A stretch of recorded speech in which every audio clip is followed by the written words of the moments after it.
I want you to hit me as hard as you can. I'm Dylan Bowden for the JoBlo Network, and this is From Page to Screen. For this installment, we'll be looking back at the movie that invented the modern day superhero genre, with Marvel's Merry Mutants, 2000's X-Men. Created in 1963 by writer Stan Lee and artist Jack Kirby, the X-Men first appeared in X-Men Issue 1 as a group of students learning to control their mutant powers at the Xavier School for Gifted Youngsters. Each possessing a unique superhuman ability, they are shunned and feared by society, but band together when danger calls, forming the superhero team known as the X-Men.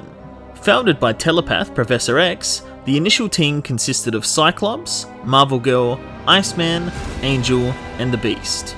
Originating in the heart of the turbulent 1960s, right amongst the civil rights movement, the character's oppression became a metaphor for the plight of the African American people in modern day America, with Professor X believing humans and mutants could coexist, representing the pacifist views of Martin Luther King, and supervillain Magneto believing mutants should dominate over the inferior human race by any means necessary, just like Malcolm X. In 1975, the group was reinvented to integrate a more international team of mutants, adding African Storm, Russian Colossus, German Nightcrawler, Scotsman Banshee, and Canadian Wolverine to the roster. The X-Men appeared on the small screen from as early as 1966, guest starring in the Marvel superheroes, and in 1982 in Spider-Man and His Amazing Friends, before appearing in their own failed pilot in 1987 named Pride of the X-Men. And finally, firmly establishing themselves in mainstream media with the highly acclaimed X-Men the Animated Series in 1992. A movie adaptation had been in development from as early as 1984, and several high-profile directors had been attached, including James Cameron, Robert Rodriguez, and Tim Burton, before Bryan Singer was hired for the job.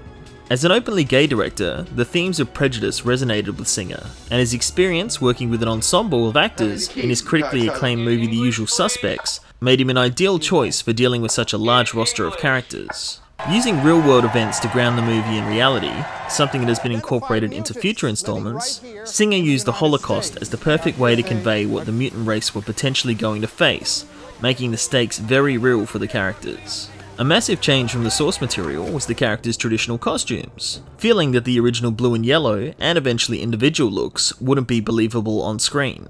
Instead, the filmmakers opted to put them in matching black leather uniforms, drawing a lot of initial fan criticism. You actually go outside in these things? What would you prefer? Yellow spandex? Weary of investing too much in an unproven genre, 20th Century Fox only assigned the film a budget of $75 million.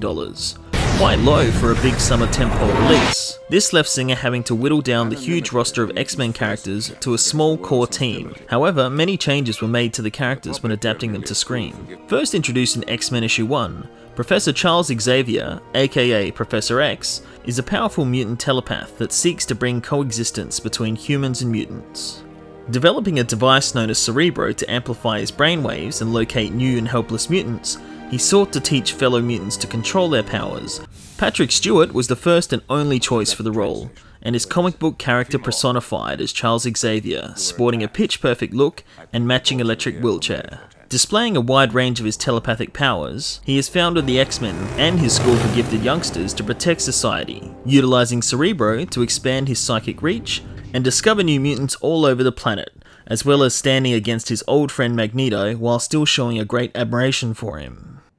A long time ago. Leading the X-Men's field team is Cyclops. First appearing in X-Men Issue 1, Scott Summers, aka Cyclops, is the leader of the X-Men, and possesses the ability to project powerful optic blasts from his eyes. He must wear ruby quartz glasses at all times to contain the beam, or otherwise constantly keep his eyes shut. Recruited by Charles Xavier as his first student, and being given a visor that enabled him to control and direct his blast. In the movie, Cyclops maintains his optic blasts, controlled by his iconic visor, and is field leader for the X-Men, but is given very little to do. Played as stoic and dull, he shows very little leadership, relegated to standing around and looking intimidating. How could you tell?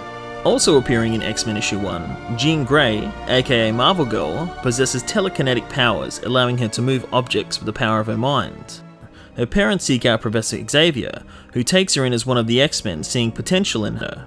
Here she meets Scott Summers, and eventually falls in love and marries him. When Wolverine joins the team though, she has torn feelings for him, causing a love triangle. In the movie, Jean Grey is already married to Cyclops, and possesses telekinetic abilities, as well as budding telepathic abilities that she is still learning to control. She is also the team's physician and public advocate in the Senate for mutants, incorporating aspects of Henry McCoy's Beast in the comics. When Wolverine joins the team, an attraction builds between the two, causing conflict between Wolverine and Cyclops. First introduced briefly in The Incredible Hulk issue 180, and making his first full appearance in issue 181, Wolverine was a mysterious loner suffering amnesia and searching the Canadian mountains in search of answers to his past. Possessing heightened senses of smell and hearing, as well as the ability to heal from nearly all wounds, he is constantly at battle with his animalistic side. His origin remained a mystery for many decades, which was part of his appeal. One constant is his recruitment into a top-secret government program that laced his skeleton with a near-indestructible metal named adamantium, giving him razor-sharp claws protruding from his hands. Portrayed as a short, gruff, cigar-chomping Canadian, Scottish actor Doug Ray Scott was cast in the role, but due to scheduling conflicts while filming Mission Impossible 2, he had to withdraw from the role. Already 3 weeks into filming, unknown 6'2" Australian actor Hugh Jackman was cast at the last minute, and the rest is history, bringing the perfect blend of ferocity and humour to the role. In the movie, Wolverine is portrayed as a lost loner travelling the Canadian wilderness in search of a mysterious past that haunts him, while retaining his heightened senses, healing factor, adamantium, and iconic claws in a star-making role. First appearing in giant-size X-Men issue 1, Aurora Munro, aka Storm, has the immense power to manipulate the elements, including rain, hail, and lightning, as well as using her control over the winds to levitate and fly. Growing up alone on the streets of Kenya, she turned to pickpocketing to survive, where she came across Professor X. Coming to maturity and developing her powers, she was praised as a godlike figure until being recruited for the X-Men. In the movie, Halle Berry adopts the African accent, but dropped it for subsequent sequels, and her powers are played down, mostly just levitating, rather than full flying. First appearing in Avengers Annual 10, Rogue is a sassy Southern belle who has the ability to absorb other mutants' powers just by touching them. Discovering her powers at a young age after putting her boyfriend in a coma, she runs away from home and while on the streets is found and raised by a disguised Mystique who manipulates her into using her powers for evil. Forced to steal the powers of Miss Marvel, she gets into a battle with the superhero, and holds on too long, permanently gaining her superhuman strength and ability to fly, but also gaining her memories as well. Struggling with her new abilities, she turns to the X-Men, becoming one of the most powerful of the team, and wears a full bodysuit and gloves to prevent coming in contact with others. In the movie, she is portrayed as a teenager named Marie, who, like her comic book counterpart, discovers her powers when sharing her first kiss. Running away from home, she calls herself Rogue, and while hitchhiking, stumbles across Wolverine, building a close bond, combining elements of other comic book characters, Jubilee and Kitty Pryde. There is no mention of her southern heritage or her superhuman powers, however, she does adopt a green hood similar to the colour of her uniform from the comics, and similar white streak in her hair by the end of the film. Because the rights to the Miss Marvel character were owned by Marvel Studios, this cinematic Rogue never developed her superhuman powers. Also appearing in X-Men issue 1, Eric Lenshier, aka Magneto, possesses the ability to manipulate anything made of metal, and uses electromagnetic fields to take flight, making him one of the most powerful mutants of all time, and the X-Men's greatest foe. The movie follows his origin quite closely, a Holocaust survivor and old friend of Charles Xavier, before their opposing ideologies turn them against each other.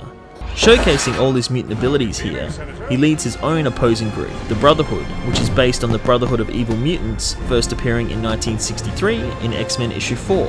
Retaining his look from the comics, he wears a simple purple cape and costume, and his helmet is justified as a way to block Xavier's mind-reading abilities. Openly gay actor Ian McKellen found a strong connection with the oppressed character, making him one of the strongest parts of the X-Men movie franchise. The movie also has a few Easter eggs scattered throughout. Stan Lee makes his first cinematic cameo as a surprise hot dog vendor.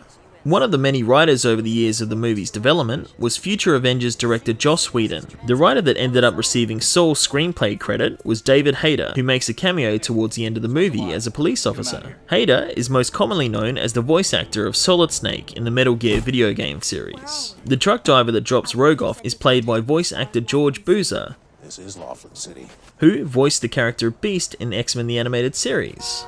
Some of the student extras seen displaying their powers are future X-Men members, including Kitty Pryde, Pyro, and Jubilee. Initially dismissed by fans for its deviation from the source material, lack of action, and a generic world domination plot, it was the way the adaptation stayed true to the spirit and central themes of the comics, as well as grounding it in a real-world approach that made X-Men such a hit, earning $296 million from its tiny budget of only $75 million, and currently holding a rating of 81% on Rotten Tomatoes. It was this approach that blasted away the barrier between comic book fans and mainstream audiences, and opening the floodgates for big-budget, critically respected adaptations that continue to this day. Was there anything we missed, or any characters you'd like to learn more about? Leave your comments below. This has been Dylan Bowden for JoBlo.com, and we'll see you next time.